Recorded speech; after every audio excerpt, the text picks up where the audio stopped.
Hi, everyone. We'll just maybe wait a couple seconds. I think people are just sort of getting organized, and then we'll begin, and then we'll start the event.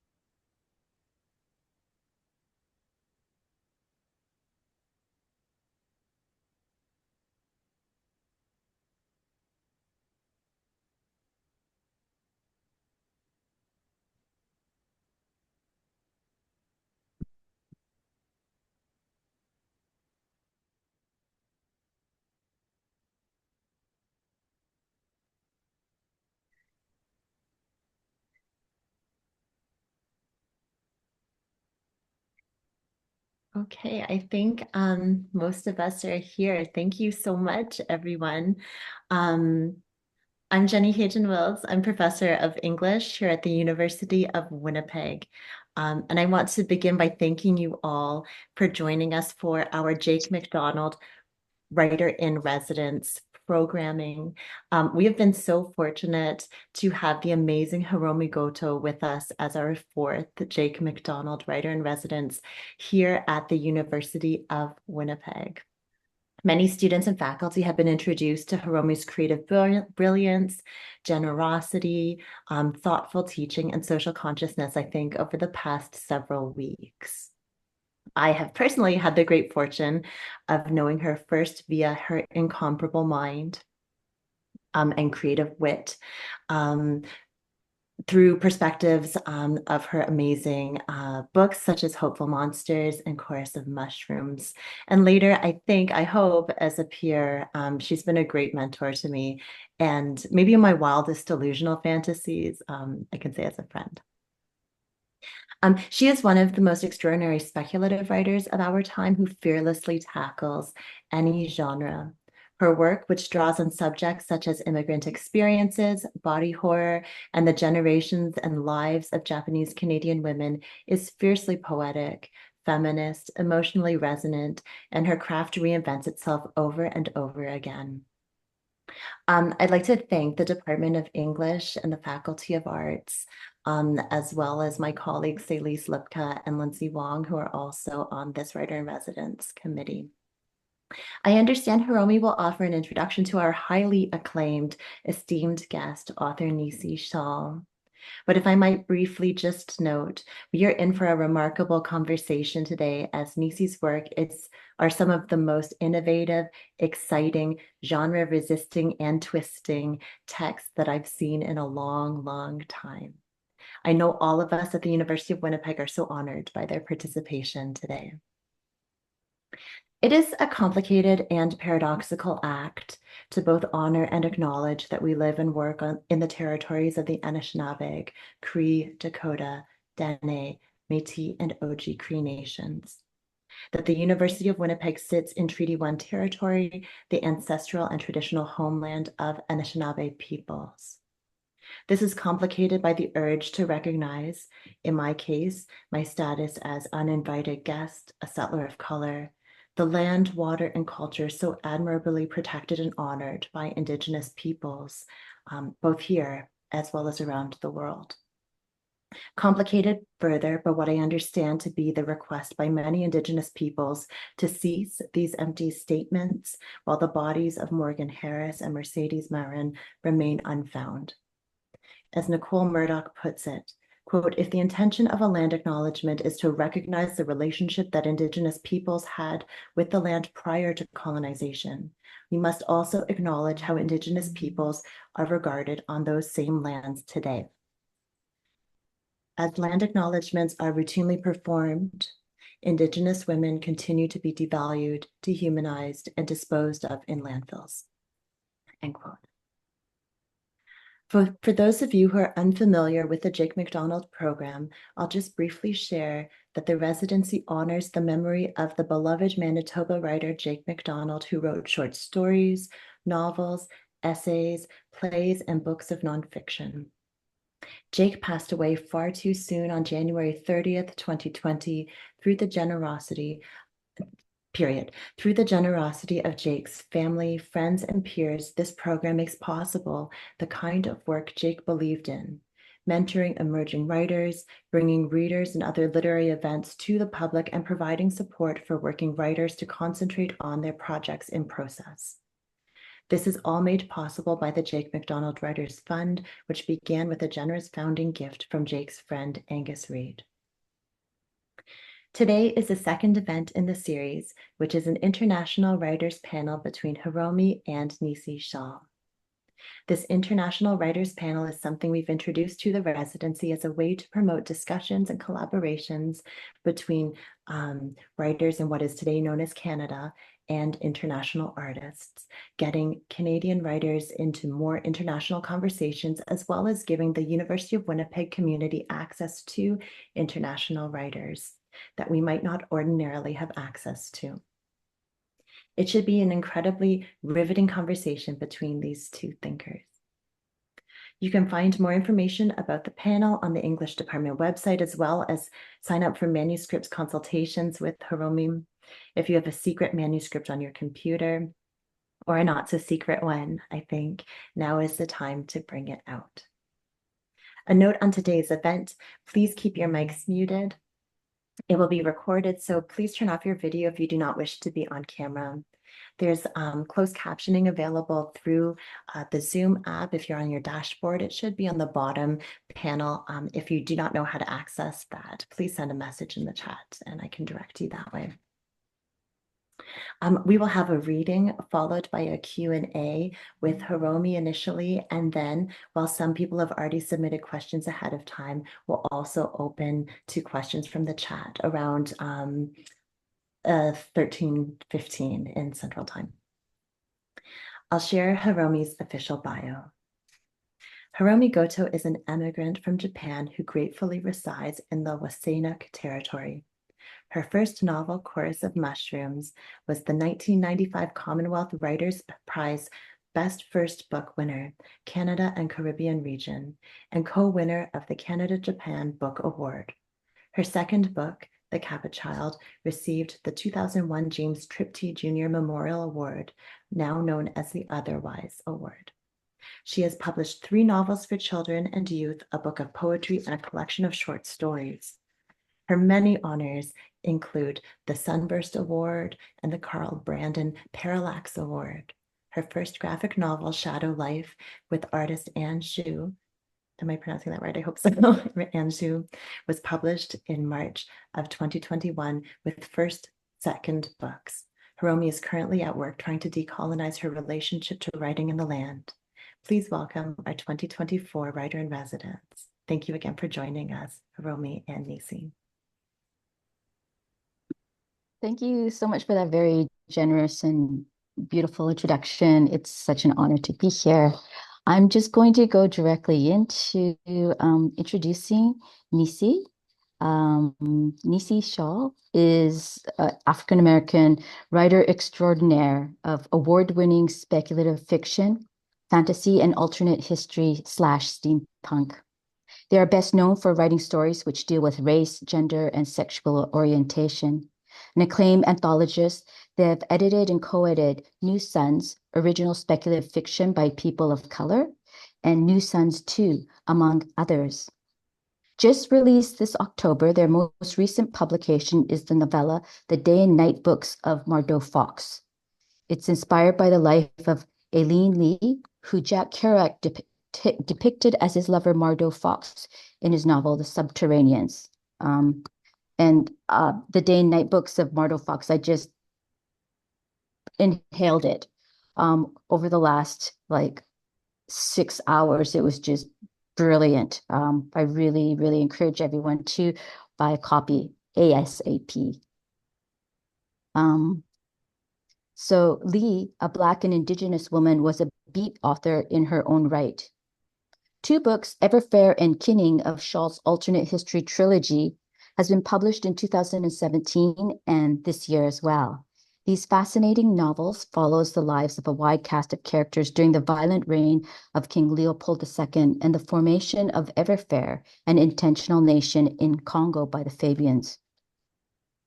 African American missionaries and the King Mwanda and Queen Jacina of the indigenous peoples of those lands. Additionally, in 2005, Nisi Shawl, together with Cynthia Ward, also co-wrote Writing the Other, a practical approach, which is a guidebook on how to write well-rounded, diverse characters who are different from oneself. Nisi is also a book reviewer and has periodically worked as a journalist for the Seattle Times. And if I may also say, I think of Nisi as a very important senpai to me. A senpai is someone who is older than oneself and doing the same kind of work or same kind of study, and you look towards them as someone to um, emulate in some ways, as one would aspire to be like. So it is my great honor to introduce Nisi Shawl. Thank you so much for joining us today. And if you would like to share some of your readings with us, it would just be so amazing. Thank you. Well, that was just an enormously moving introduction. And I'm so glad that you enjoyed the Day and Night books of Mardu Fox, because that's what I want to read from. And whenever I read, I sing. So the song that I'm going to sing a verse from, not the whole thing, is called Twisted, and it was written by Annie Ross of Lambert Hendricks and Ross. It came out at around the time that Mardu Fox, Aileen Lee was hanging out with the Beats and Jack Kerouac. Um, and it's thematic in other ways, as you will know, Hiromi, because you have read this one. But here we go. My, my analyst told me that I was right out of my head the way he described it. He said I'd be better dead than live. I didn't listen to his jive. I knew all along that he was all wrong, and I knew that he thought I was crazy, but I'm not.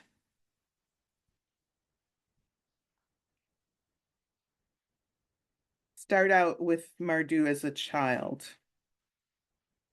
August 25, 1941.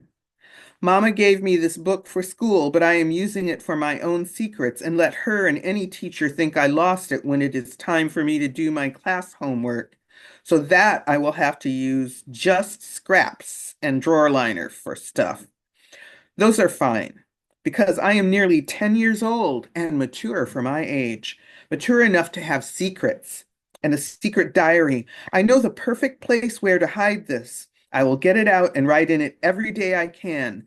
Esther and Clarice won't ever figure it out. No, not ever. August 26, 1941. So far, so good. I decided to wrap this little book up in that stupid raggedy shower cap Miss Purdy has been keeping in her bathroom and hasn't ever used, and wasn't going to, because if she wants to get clean, she just washes up in the sink, or maybe in the summer takes a bath. But not a shower. I don't ever hear that running. But why am I wasting time on her? Here's what's important. My name is Marlene Bianca Todd. I am 9 3/4 years old. And although I'm not as fair-skinned as Clarice, I have good hair from our daddy, who is an Indian. And I am skinny, but I can fight. Though I am no longer the best fighter in my grade since Teresa Olden pinned me to the retaining wall by the football field. But I am going to be the best at something. I swear it. I have 4 sisters, but only Esther and Clarice live here. The address is 1624 Ridge Avenue, number 5. Wanda is staying with Grandma Jerry in California. Wanda is too little to send us letters, so we get crayon pictures with notes from Grandma on the back. I have to say, Wanda is a very neat colorer. Marion is old enough for her own apartment. She works as a secretary in New York. She will get me a job when I graduate if I want one, she says, but I don't see her a lot. Mom is mad at her for something about bulls, which I'm guessing has to do with sex, because otherwise, why not explain it when I ask? That is my family. Daddy is in a rest home because his mind is messed up. Maybe Clarice's has the same issue, but not me. Number 5 is one half of the top floor of a kind of falling down apartment house. The most artistic thing about this place is the view. Now I better go pick some string beans. August 27, 1941. That was close. Esther came around the house corner while I was shoving back the brick to cover up my hiding place. I had to pretend I was taking measurements for a project for school, even though classes won't start for another week. Esther believed me, though, since she knows I care about getting all A's. So then I had to make up what the project was. For science, I said, because she hates science. I was trying to determine building materials, expansion rates, and contractions for day and night times, and that made her get bored and leave. I thought she had forgotten the whole thing, but this morning over grits she was showing off for Mama. Heaven only knows why she expected Mama to pay any attention while Mama was getting ready for work.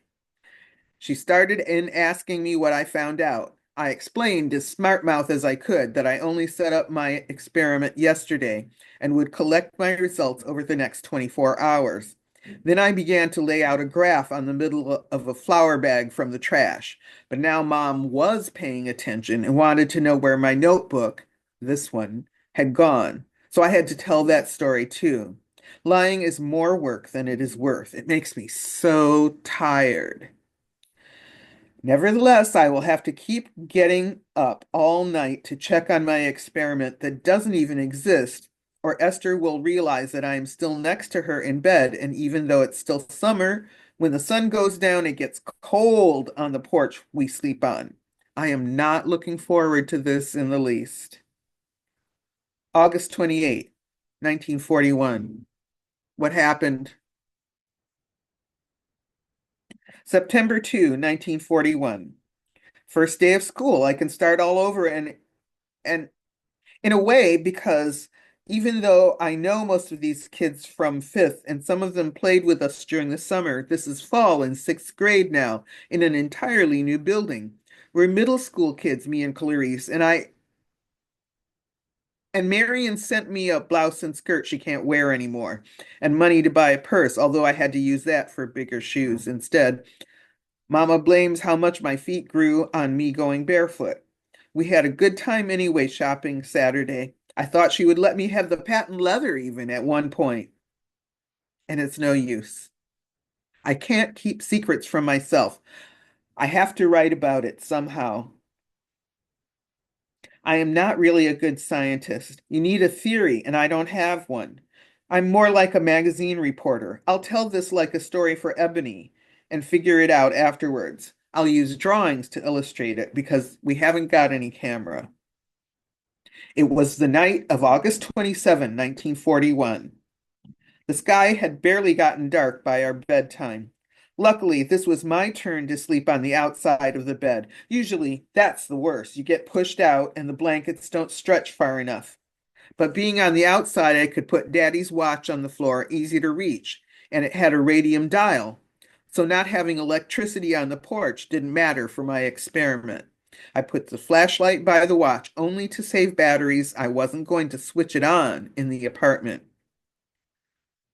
If this was a scary book, it would have happened at midnight, but nothing was weird then. I went into the living room and Mama was breathing steady and her alarm clock dial glowed with enough light to see the door out. Then out to the hallway, and the flashlight worked fine, and I took the stairs past number 3 quietly as I could so Miss Birdie wouldn't complain to Mama about me waking her up. But I heard her talking loud to one of her friends and laughing. So then I just talked normally, and everything was normal, and I made my fake measurements and came back up. Seemed like I was hardly warm again under the covers when I woke up knowing it was time. I have a good sense of time. Now Mama was snoring. No sounds were coming out of Miss Purdy's place this time. I did what I said I would, and then I noticed. Noticed what? A lot of things all at once. That the crickets had stopped, and the wind wasn't blowing any longer, and that my feet were floating, and I was not actually touching the ground. I was close, but not quite on it. I felt so frightened. My stomach and everything felt empty and awful. I reached out with one hand to catch hold of the side of the apartment house, and it was a big relief when I could touch it. I started pulling myself around to the front door. I don't know what was I thinking, that I would bob up to our floor like a birthday balloon and climb in bed and gradually sink down onto the mattress, like when the helium leaks out. I'm gonna stop there.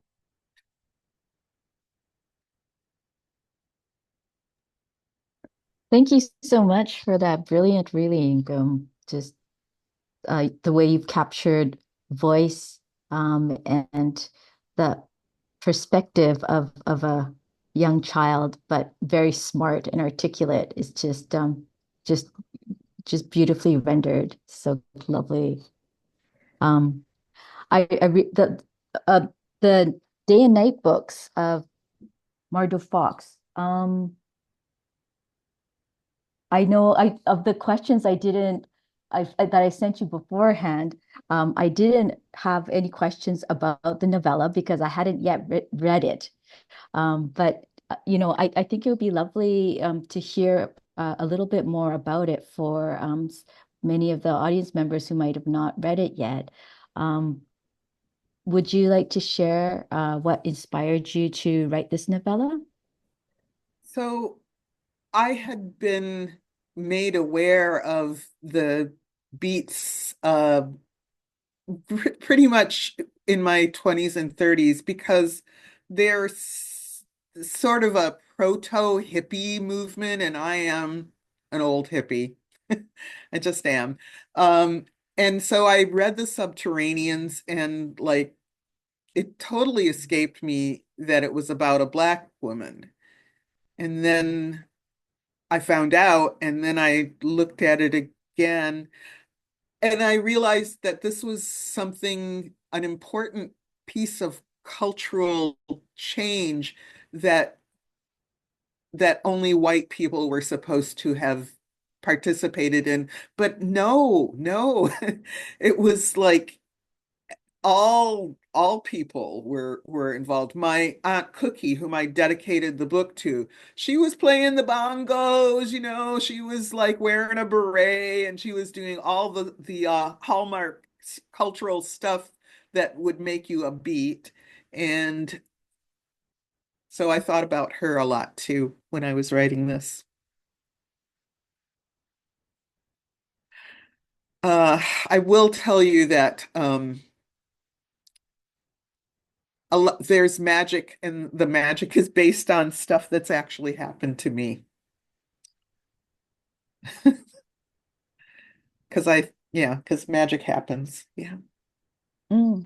I That was one of the things that I really appreciated in the novella was the sort of ephemeral line between what is perceived as reality and the quote unquote real world, and that there's kind of this fabric between spaces, and that for some people it's possible to tip into the other side of what we perceive as physically and sensorially real.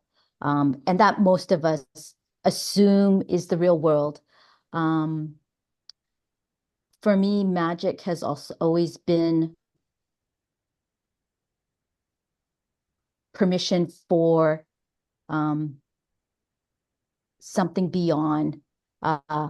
the perceptions that we have in our physical sensorial perceptions that we have of other ways of knowing. And so I really appreciated how that was brought into the novella in such rich ways. Well, thank you, thank you. And I do think that as noted later in the book, there's a tendency to label these magical experiences as insanity, um, to deprecate them and look down at them. So it can be dangerous, especially for indigenous and non-white people to say, you know, this is going on. There's somebody else in this room with us that you can't see or whatever. Mm. Um, but that danger, you can you can be aware of it and navigate around it. Yeah, yeah, yeah. Oh, I, I just want to talk more and more about the novella, but maybe I'll broaden the range of the questions. But maybe we can circle back to the novella again, in an organic kind of way. Um, I did want to talk about Everfair, the first book of your trilogy, specifically alternate history story set in the midst of the Industrial Revolution and the terrifying reign of Leopold II in the Congo. Um, and and this book, you enthralled me with the realistic depiction of diverse peoples coexisting and fighting. Um, and in an imagined possible past. Um, you know, one of my pet peeves have been often science fiction or speculative fiction or fantasy kind of hand waves away, systemic problems we have, um, long-term problems we've had as a human species in terms of bigotry, racism, um, you know, systemic racist dysfunction in all of our shared histories. Um, and a lot of the times, these sort of what I think of as period stories, um, in a North American context, it's very, very white centric. Hmm. And whenever I would watch these ones, I'd be like, "Oh, where are all the people of color?" Like they were there. All these, major port cities, everyone was everywhere. There is so many people, such diverse cities as they are now, they were also in the past. And so what I really, really appreciated how you brought that to the trilogy. Um, and you engaged with it directly. And so you didn't hand wave away the legacy of racism and xenophobia and violence. You retained that, but also reshaped that. And I was wondering if you could speak more about um, integrating uh, historical realism into an alternate history, which could, in theory, just kind of hand wave it away. I guess I feel like when people look at the past, they often will try to make it better without taking into account the plausibility of that betterness. What can you can base it on? Hmm. Like I have a friend who wrote a comic script, and she had this black woman being friends with a white woman, and joining causes with her in the 1960s. And I was just like, no, these two people with their economic backgrounds, they would not be each other's friend at that point. Not that everyone was like divided up by race, but that particular instance would not work. I try also, though, to call the divisions into question, particularly with Lisette, who, if I have a favorite character in that book, it is Lisette. Lisette is first presented to the readers as a white woman, and later we learn that she is of mixed race, and that this is causing problems for her and for Everfair, really. Um, so I try to do that. I also try to, oh, excuse me, let me get rid of this. I try to give people the impression that there are strong forces that do overcome racial barriers, as in when Lisette and Daisy are lovers, but that those barriers are still there and that overcoming them is something that the characters experience. They know that they are overcoming barriers. They do overcome them, but they don't just ignore them. Um, I think I focus on that even more in Kinning because the second book of the trilogy, because I had to very, very deliberately shift the camera from what was happening in Europe to what was happening in the Gulf states, the and Africa, all those nations. Yes, there are horrible things going on. There's a plague that turns people into trees and all of this wild stuff, but that is not what the story is about. So yeah, Kinning too. That is next on my list of books to read, and I'm very much looking forward to that for sure. Um, I imagine that there are kinds of readers who might say that alternate history misrepresents quote unquote real history. And, although most of us are aware that how history is related depends on who's writing that history. Yeah. But what would you say to those readers who don't understand or dislike alternate history as a form of fiction? So the thing about science fiction, fantasy, and horror as a whole is that you are engaged in this project of putting together a world of possibility. It has to be grounded in what is plausible, but it also needs to move away from what has happened. And alternate history does that very well. I have had people tell me that they've read Everfair and they were like, "Well, this really happened, didn't it?" Because because it felt real to them. It had that weight. So that's what I'm going for is that weight of plausibility and a better outcome.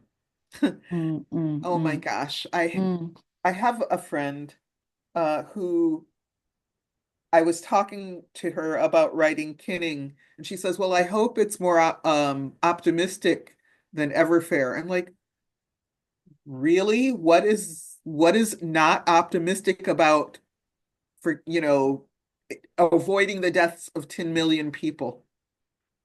Mm. What did you find pessimistic about Everfair?" But she's still my friend.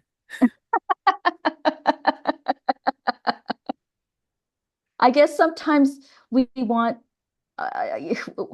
there's maybe there's like the desire for a happily ever after, um, which is which again in terms of plausibility, just I felt like the alternate history you wrote was believable and possible and something to aspire toward. Yeah, thank you. I've actually written some science fiction set in I guess a timeline that comes uh from Everfair and Kinning. Mm, Um so yeah, it can project into the future and it can be aspirational for sure. Even mm, though that opportunity to change things has passed. there are others that we can take Hmm. now. Yeah. Possibilities. Yeah. Um, this is kind of related. A friend of mine of Indigenous ancestry was asked by someone in his culture why he wrote fantasy when there were urgent real life issues to be written about now for his people. Um, what would you say to this sentiment? What do you think speculative fiction does for the world? Wow. I mean, of course, there are urgent issues for people of color. It's also true that there's such a thing as oppression porn, as in people just really enjoying seeing someone going through struggles. Whereas what I want to depict is someone getting getting through them and not I'm not focusing on their suffering. I'm focusing on their change and their joy. Uh, I yeah, the focusing huh. I went to a conference at Princeton, I guess it was, somewhere fancy. And we came together. There were like maybe 15 writers of color who were doing speculative fiction, fantasy, horror, all these different things. And we came up with a manifesto. And I'm going to swear now because that was part of the manifesto. We pledged to write whatever the fuck we want. Uh, because we are not trying to like fit into your idea of what we should write, and we like thinking about how things could be better. Hmm, thank you. I'm gonna pivot the line of question a little bit away from your writing to speak about your. She's like, out of the hot seat.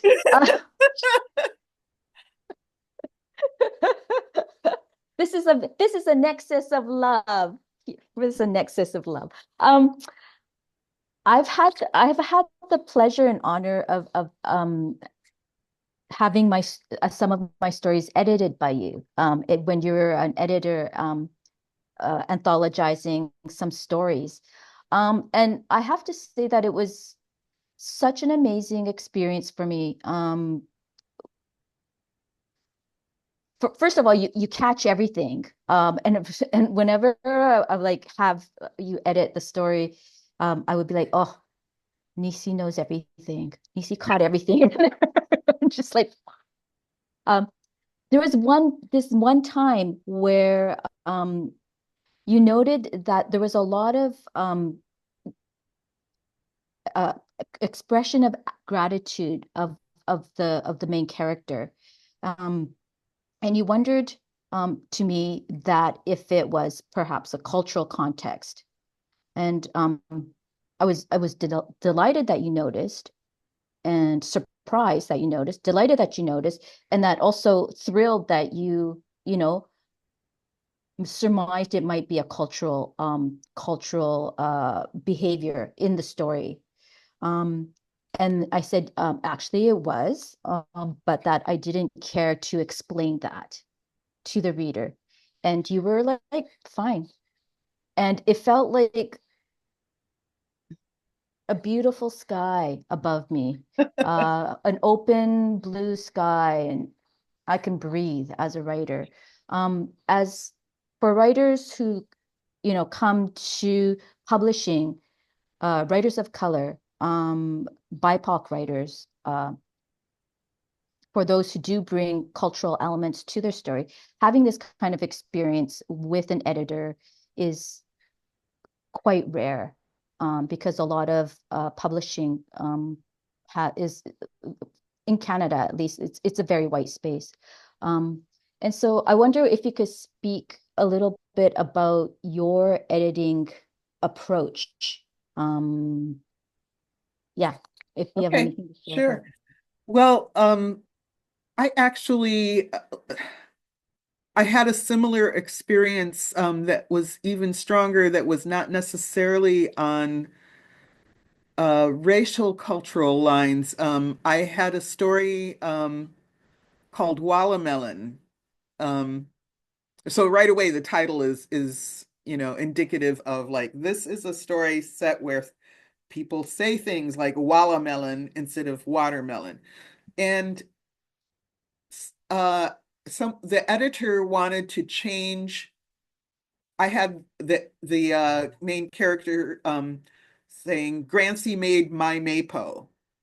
And the editor wanted it to change to be Grancy made the Mapo. And Eileen Gunn said, no, there is a difference between my Mapo and the Mapo. And that sensitized me. What she was talking about is like, if you have Mapo every day, this is like your Mapo, your Mapo moment or whatever, as opposed to the Mapo. It's just some Mapo. Um, so that sensitized me to the possibility that people might actually intend what they wrote, and that I should keep my mind open to those differences that are based sometimes on age, sometimes on race, sometimes on, location, but just not always assume that someone got it wrong. So I took that lesson to heart and applied it. I've had my own experiences where, like in Everfair, for example, I wrote that someone was kissing somebody's kitchen, and the editor was like, "What do you mean, kissing a part of the building?" Nope. Kitchen is it is like the nape of your neck. It is a highly sexually charged area, and the protagonist was from an area where from a part of the world where they would have said, "Oh yeah, don't mess with her kitchen." Um, but I did not want to explain that because if it meant something to the people reading it, good. If it didn't, then they got a low-flying haircut. Um, but they could also ask someone and talk about it. I just wanted it to be, and I wanted your thing to just be where it was. That was fun. It was fun to edit your work, I have to say. Thank you so much. Um,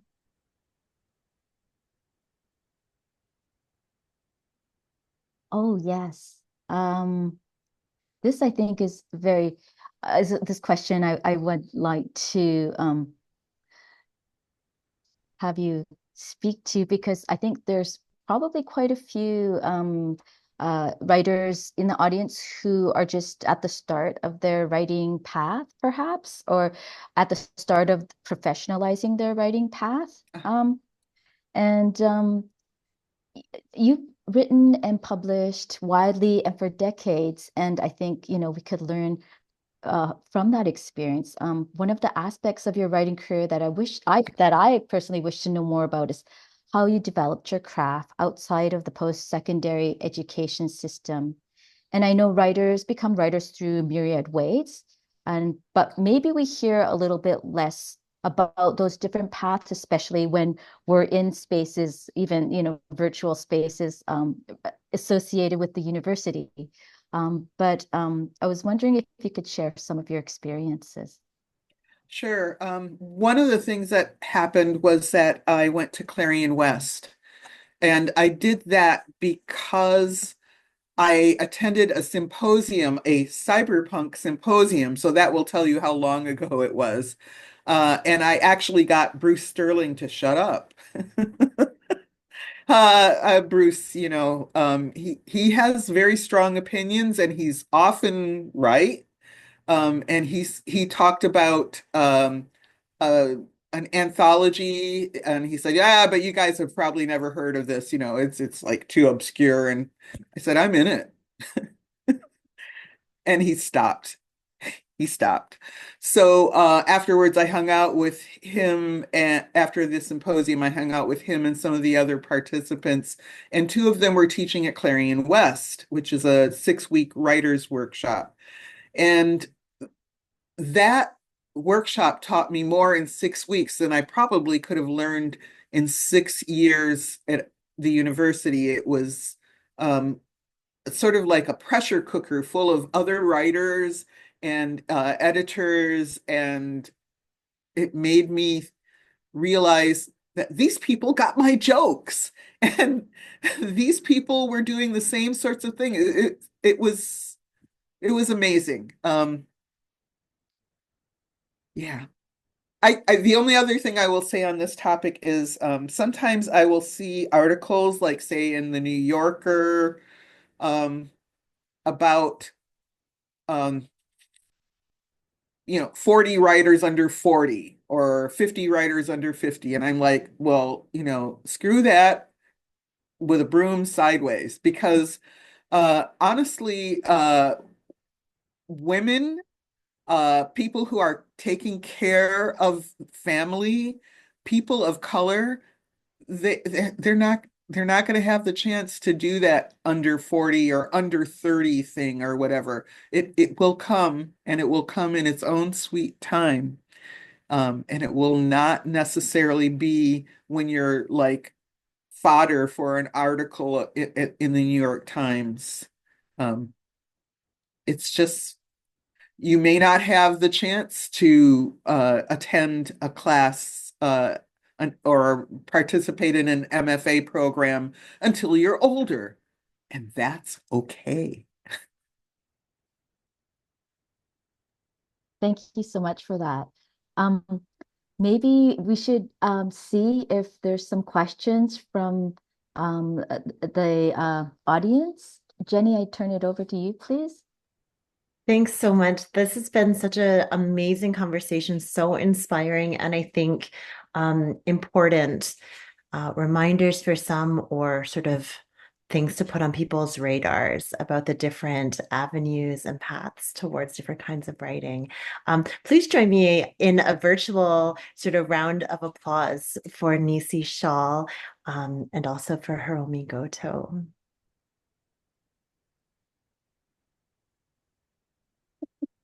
Thank you. My dog is applauding with his tippy tappy paws on the floor right now. If you don't mind, and folks, please again feel free to put your questions in the chat, or you can send them. I think that you can send them directly to me privately. If you're shy, that's also valid. But in the meantime, I know some of you have submitted questions ahead of time, and I wonder if both Nisi and Hiromi, you'd be willing to sort of converse over and ponder together some of these amazing pre-submitted questions. Awesome, thanks. So one of the questions, I think, oh, sorry, his nails need to be cut, obviously. Um, one of the questions that I think leans towards something you were both discussing or gesturing to is the fact that you both write in different genres and for different sort of audiences at different times, different modes of representation. So a question from one of our pre-registered attendees was, how do you navigate this? Is it difficult or different to market, to sell? And maybe you can speak to both to the public if that's important to you, or to publishers and whatnot. Maybe Nisi, we can start with you. I'm so wait, what did different okay, so I Different genres, different audiences, different kinds of writing, I I guess. guess. Okay, so I wrote a middle grade novel, and I've written some erotica. I guess those are different. Yeah, I don't I let my agent worry about that. Um, I'm not writing to market. I'm just doing Mm. the work, and then hopefully hopefully it will find an audience. What do you say, Hiromi?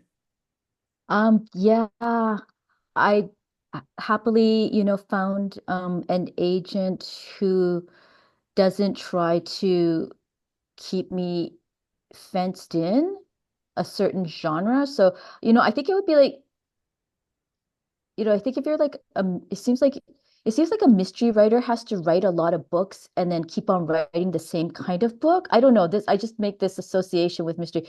I actually don't read a lot of it, or I don't read it much at all. So I don't know. I hope I'm not making a terrible generalization, but I just because I actually like to stretch creatively and try new things. That I'd like to try different genres and different forms just because there's different ways to write a story or how to pace it or what the things you focus on. You have to do it in a different way. And so I think it would be very, very difficult for me to stay in one genre because I would find it creatively kind of boring. Yeah, And so, I just like, oh, I have to actually really be interested in working out the puzzle of the form as well as playing in it. So again, so that some might not think of that as a very professional approach or business-like approach, but obviously that doesn't matter to me because I need to be really curious about the form and it's creative. It's a most first off, it's a creative process. I have to say, I agree with that so wholeheartedly. Someone asked me why I wrote the Day of and Night books of Mardu Fox in journal form, and my basic answer was because I had never done it before. Mm-hmm. Mm-hmm. This was a new Yeah. format for me, and I Yeah. got to try it out. Yeah. Yeah. Yeah. Absolutely. Yeah.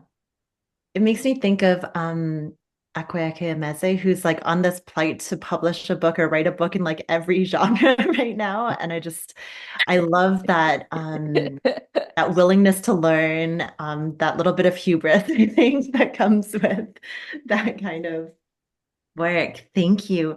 I think that that leads to another question, or all of these questions are so generative. Another one of our pre-registered attendees asks, who or what inspires you to write books? Um,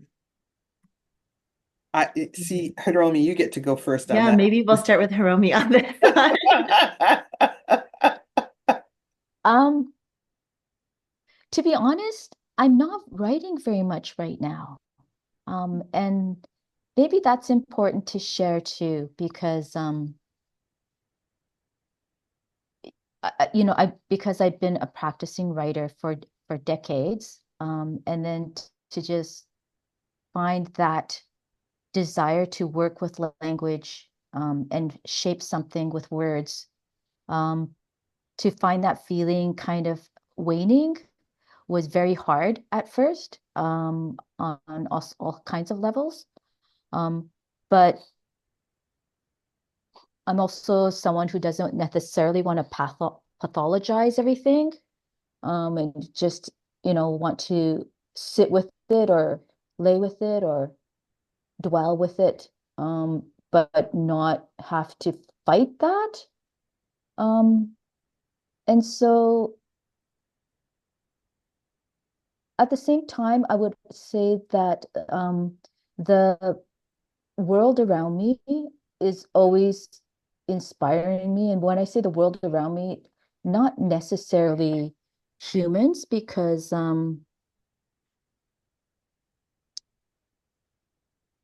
human human interactions and human psychology and human behavior I find fascinating. Um, but I don't know if that inspires me. If anything inspires me, it would be the non-human living world. And that would be trees, light, water, insects, uh, night, dark, light glinting off the ocean. The sensorial, physical world that taps into a window in my heart mind. Um, and if it lingers there and plants a seed, then that can that can turn into something. I will say that what inspires me is weirdness. If it's weird, then that makes me want to respond. Um, I I told someone recently that, and I think this is really true, that writing is as close as I come these days to dropping acid. It is hallucinogenic. It really is. You're like creating all these strange worlds and talking to imaginary people, and yeah. Oh my gosh, Nisi, I want to drop acid with you. It's on my bucket list. I haven't done it yet. I'm a little scared, but I also want to. Okay, I'll call you later. I think you're saying the quiet parts out loud right now, Hiromi. Or maybe not. It's so interesting hearing fiction writers talk about all these things. Your imaginations, holy crow. Um, I think we often get this question because there's so many brilliant students who attend these events, and it takes a lot of, I think, courage to submit questions and do all these things Yeah. this way. But maybe this isn't from a student. I'm just guessing because it's anonymous. But we often get the question, what advice would you give to someone who wants to start writing, and who wants to be a writer but doesn't know where to begin? And it's Okay. interesting because these questions always say, who want to write a book. So you can focus on that curiosity of like the focus on the book or the object of the book too, if you'd like. Um, Nisi, do you want to maybe start Yeah. this Yeah, conversation? I'll start with this. We were talking about this actually before the program, and my answer was, well, my advice is don't listen to me. But actually do listen to me. In fact, listen to everybody. Try everything. Um, I Connie Willis, for instance, was writing in 15-minute increments. There are people who say write first thing in the morning. Try everything. And then when it works, great, keep doing it. When it doesn't work, forget it. I don't write every day. I don't write first thing in the morning. Octavia Butler said write every day. I don't. And to what you're saying, Hiromi, if you stop writing, then that's fine. It's like that is what is going on with you. Um, and also, the second part of this advice is try everything, keep doing what works. The other part is expect what works to change because it will.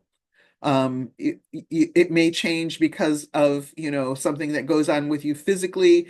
When the pandemic struck, my writing habits just shifted in a major way.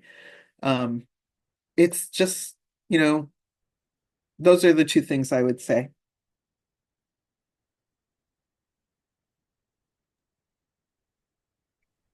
Um,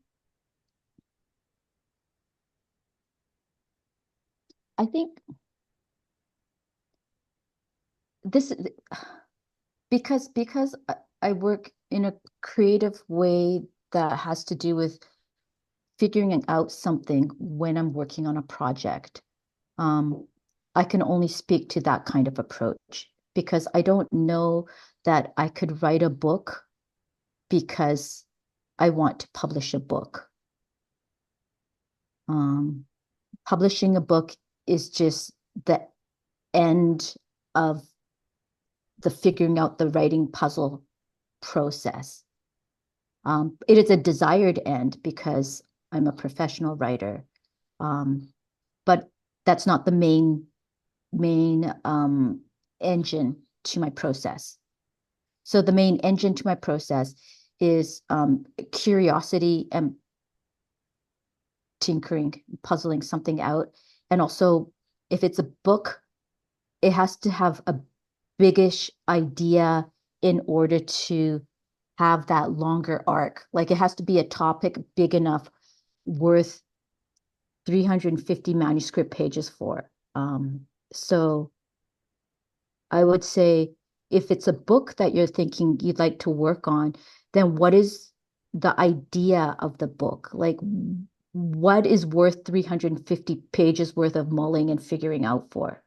Um, so then, I would say I have a broad concept of sort of the depthiness of that project. You don't want to say all work and no play makes Jack a dull boy for 350 pages. That's not a very interesting book, right?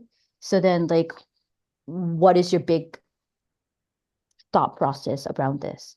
Um, the other thing I would say is there's a difference between writing for yourself and writing for someone else. And I think a lot of times when people are starting out, the writing is very personal and you feel a strong, strong connection to it. And that is important and valid. Um, and I think a lot of people might feel protective of that personal, close story that they've written. And it's hard to shift over to making that project something that is accessible to a broader readership, which is not you, it's just other people. And so that there's a big leap to be made from one space to the other, and to be able to open yourself to critique, and feedback and revision. Um, and so I think it's important to be able to develop ways to able to jump from the personal and protected space to a more professional and public way of thinking about your project. So Thank you. That's advice that I didn't realize I needed today, I think. But I appreciate all of your reflections. Folks, we are at the 1 hour mark, slightly there over. Please again join me in whichever virtual means are at your disposal in thanking Nisi, Shawl, and Hiromi Goto. This conversation has been so insightful and generous, a true gift. So thank you. Thank you all for all who have attended, and for those who submitted their questions ahead of time. Please consider submitting your work for consultation with the brilliant Hiromi Goto. I did many years ago, I think, before this residency, and only good things have happened since. So I encourage you. Thank you so much, Nisi, for spending this time. I know you are under high demand and have so much going on. And so we are so, so appreciative. If you'd like to sign up for a consultation, you can go to the University of Winnipeg English Department website. On the homepage, there's a writer in residency link, and you can find the registration form on there. So yeah. Thank you again. Goodbye, everyone. And we will see you soon. Thank you so much for having me, and Hiromi, thank you. I wish we could have talked for hours more. I'm going to send you a Zoom link. We could have a chit chat. Yeah. Okay. Awesome. Thank you, everybody. Bye all. Thank you. Thank you. Bye bye.